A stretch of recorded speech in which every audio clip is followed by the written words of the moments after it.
I am Serafina Cole, and I am 34 years old.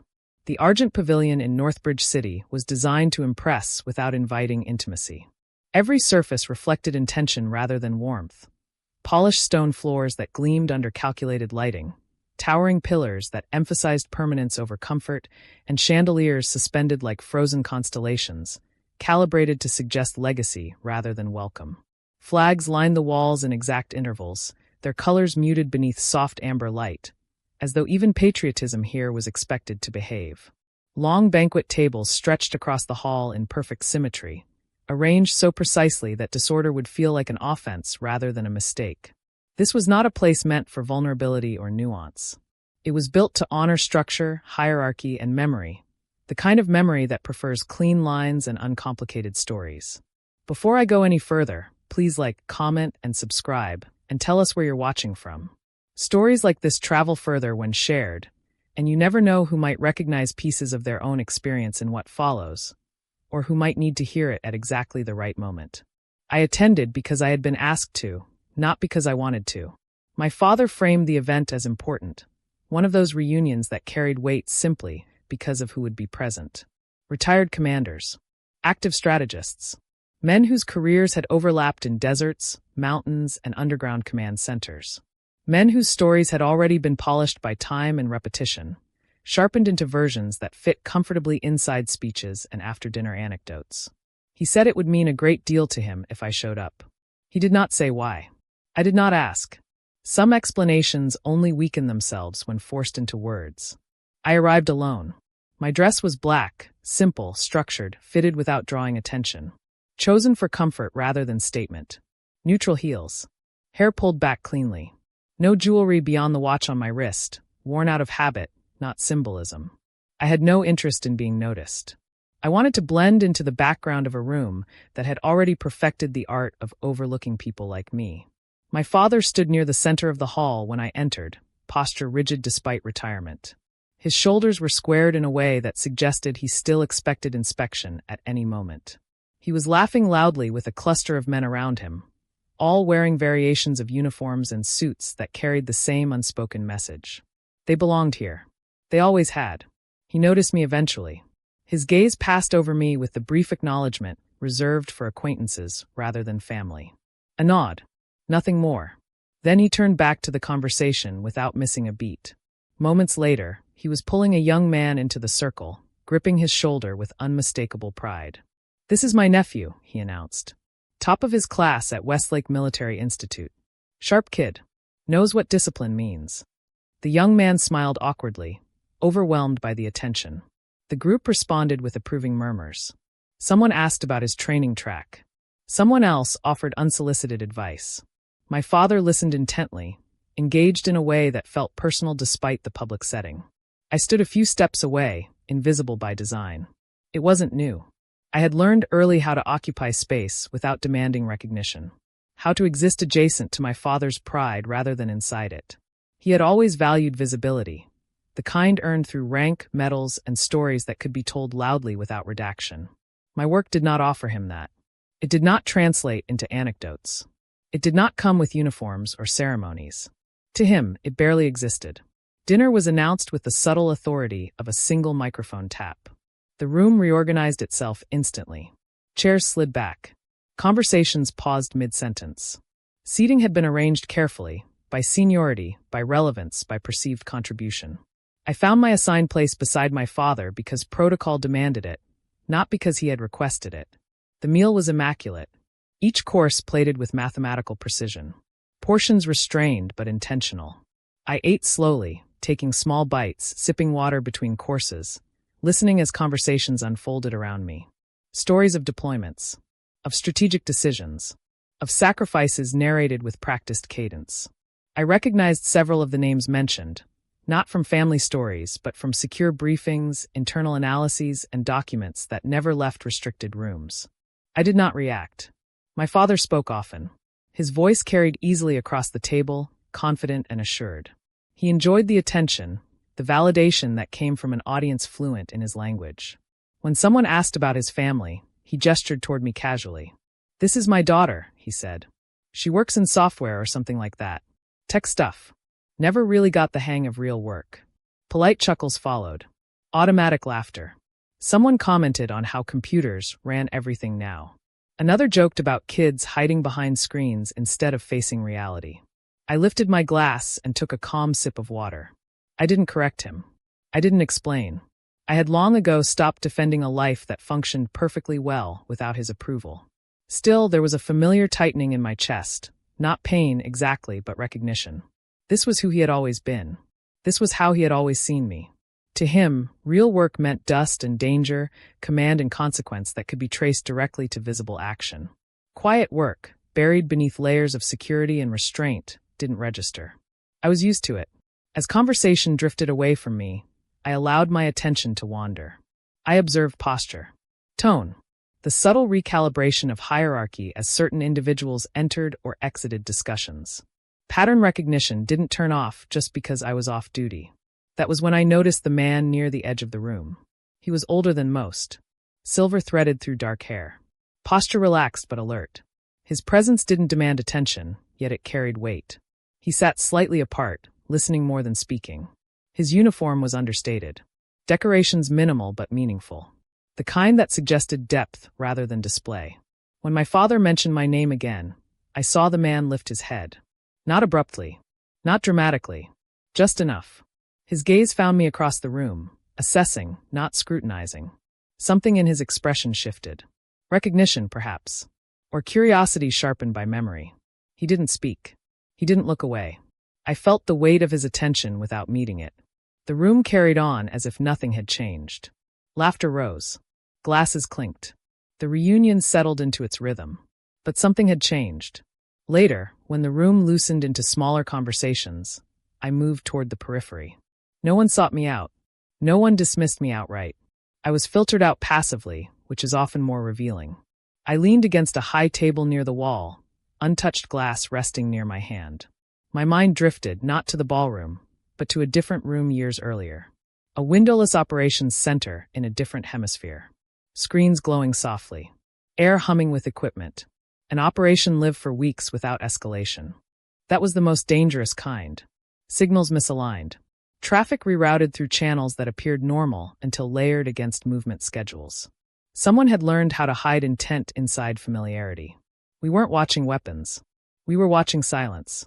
I built the first version of the counter-surveillance system in 36 hours. It wasn't elegant. It didn't need to be. It needed to see. When it worked, it did so quietly. The intrusion wasn't blocked. It was redirected, folded inward, absorbed by empty architectures designed to fail invisibly. No alarms. No alerts. On the ground, an entire brigade altered course without knowing why. Lives were saved in numbers that never appeared in reports. They named the system Night Falcon. I never told my father. Back in the Argent Pavilion, I felt eyes on me again. The silver-haired officer had shifted positions. Clear line of sight now. Certainty replacing curiosity. I met his gaze briefly. He nodded once.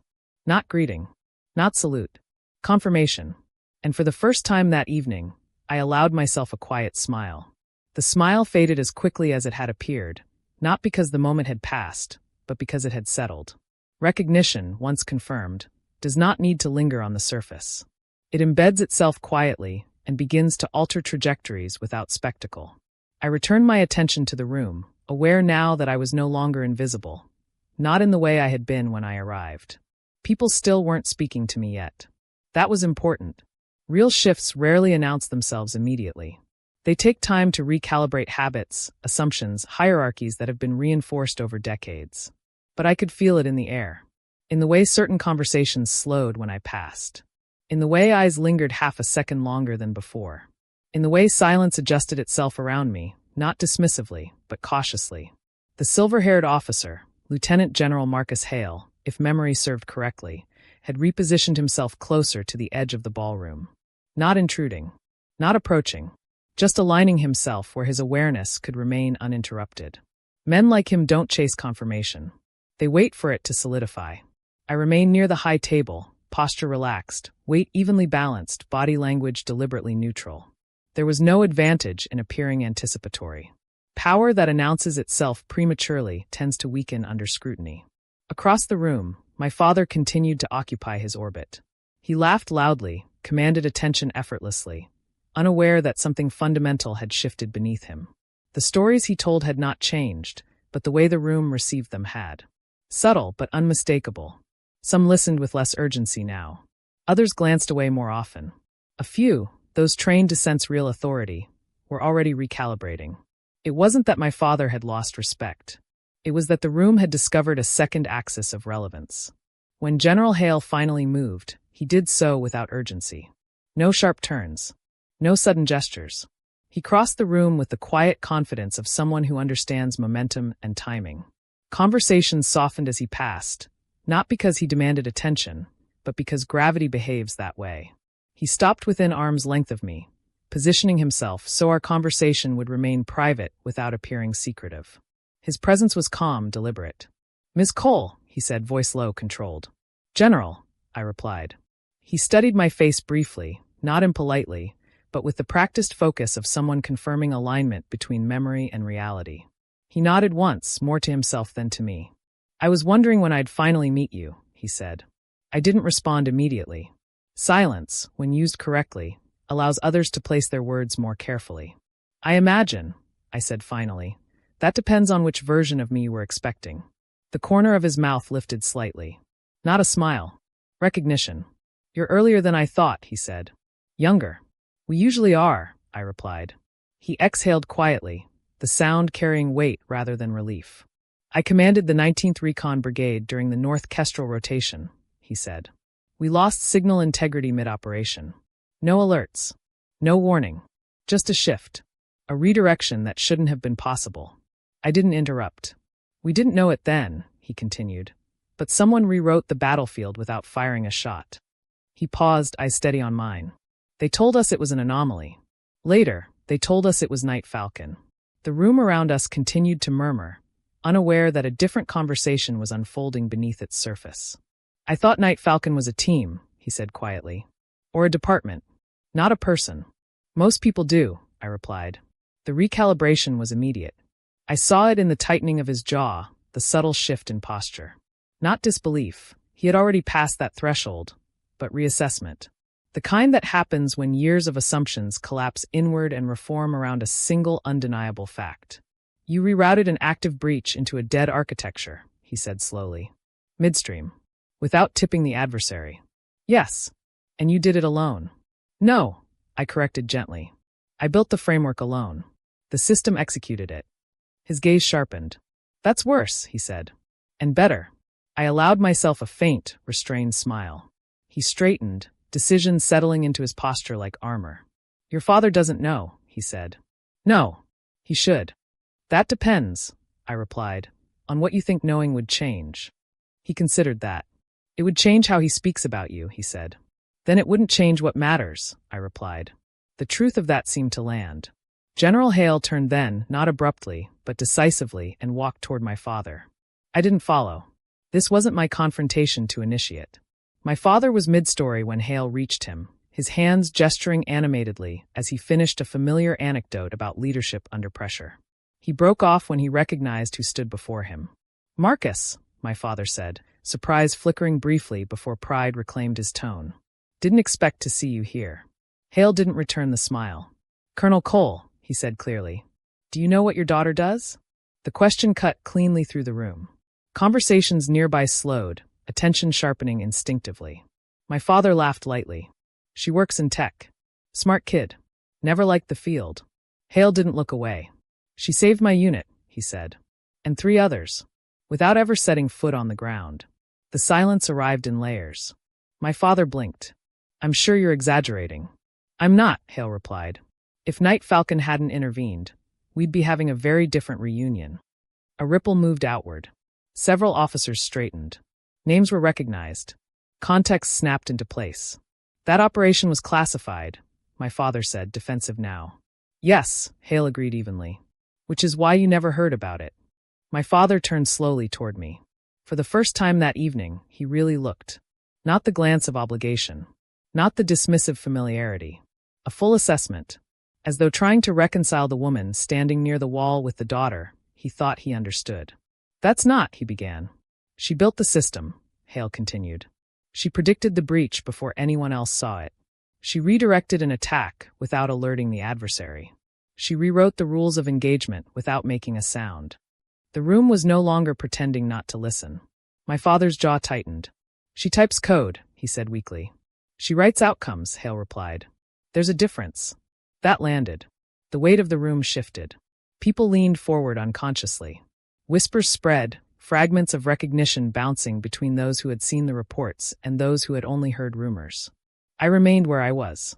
I didn't step forward. I didn't defend myself. Hale turned slightly, addressing the room.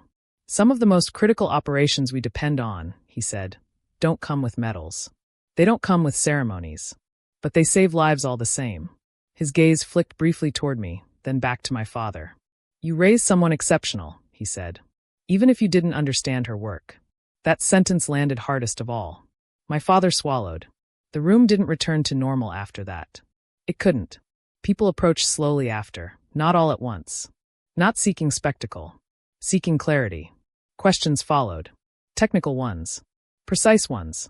No apologies. No flattery. Just recalibration. How did you trust the pattern before confirmation? How did you keep the system invisible? How early did you know? I answered carefully. Efficiently. Without embellishment. Nearby, my father stood silent. Later, the director of strategic defense arrived without announcement. He moved directly toward me, bypassing conversations instinctively. Ms. Cole, he said, extending his hand. Your last assessment saved a $45 million asset. I'm glad it worked, I replied. It did, he said. Quietly. Someone called for a toast. This time, it wasn't my father. To those who protect the mission, a senior commander said, even when no one sees them. Glasses were raised. Toward me. My father approached afterward, slower now. I didn't know, he said. You weren't supposed to, I replied. The truth settled between us.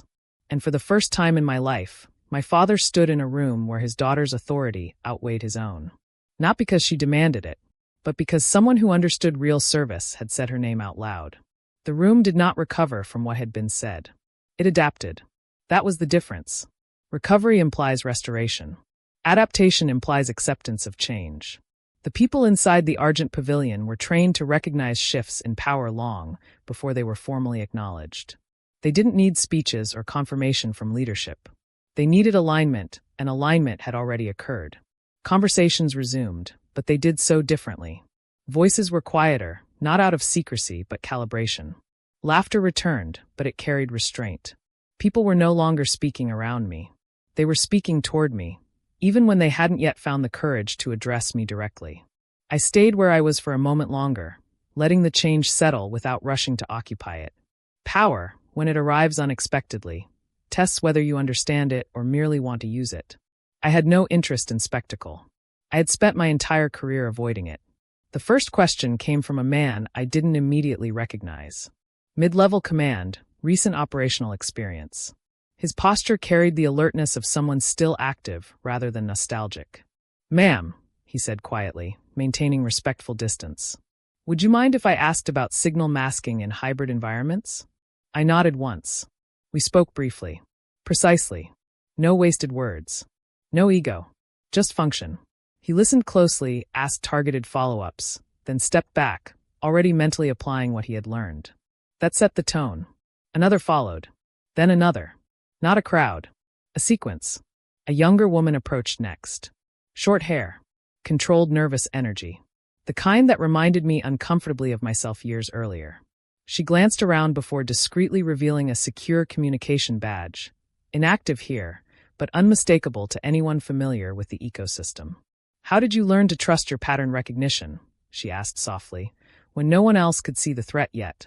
I didn't hesitate. By accepting that being early often means being alone, I said.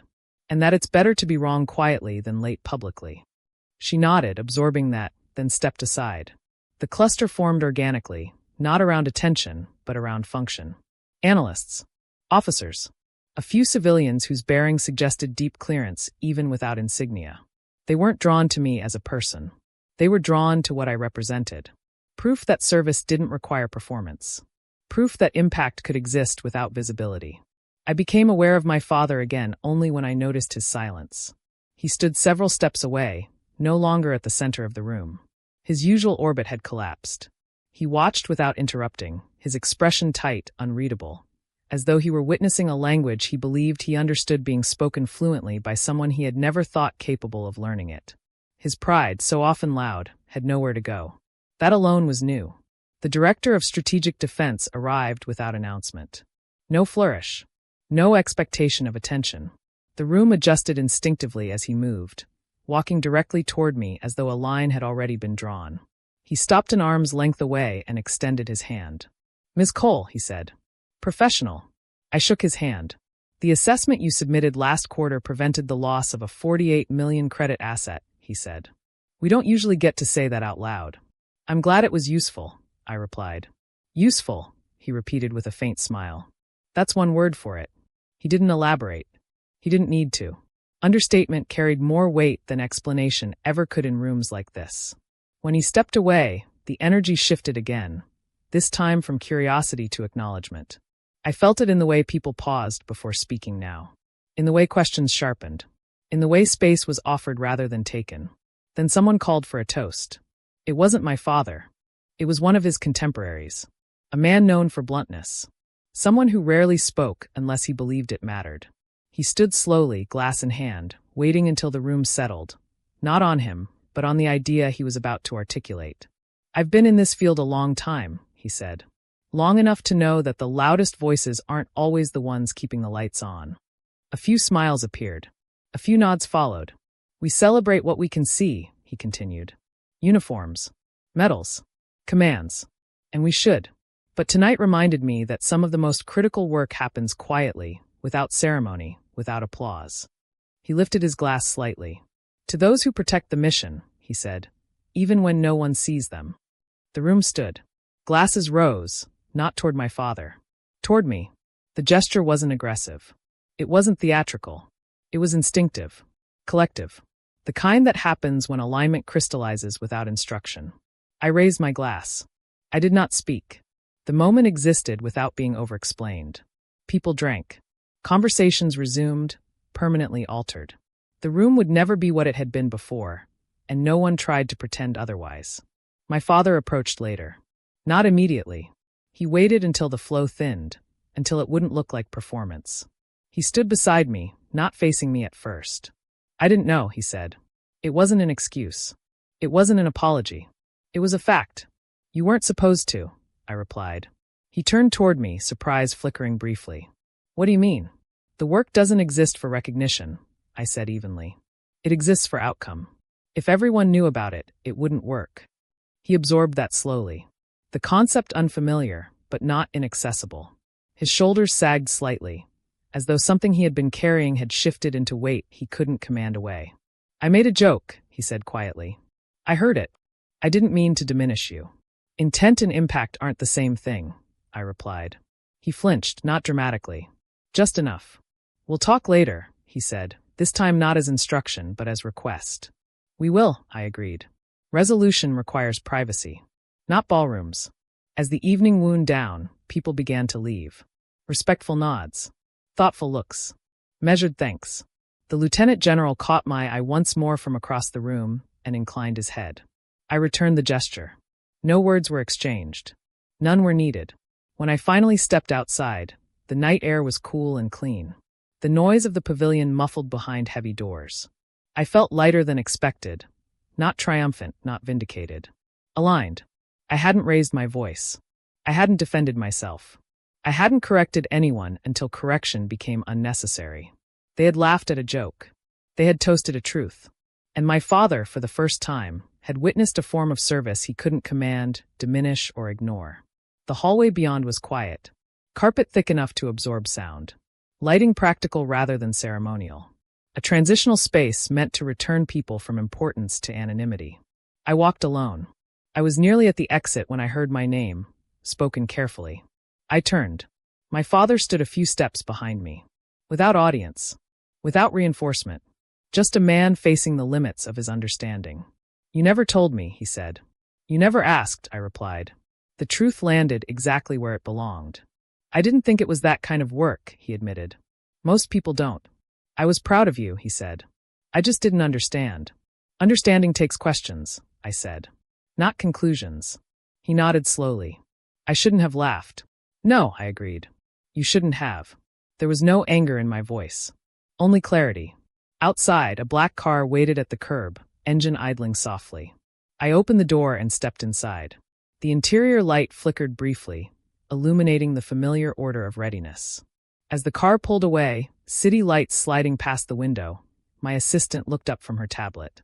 Briefing confirmed at Orion Complex, she said. They want you to lead the new task force. I nodded once. Good. The road opened ahead, steady and unbothered. My father had built his life on visible service. I built mine on outcomes. He thought I typed emails. Turns out I rewrote history. And before you go, please like, comment, and subscribe and tell us where you're watching from. Because stories like this remind us that power doesn't always announce itself, and sometimes the quietest people in the room are the ones holding everything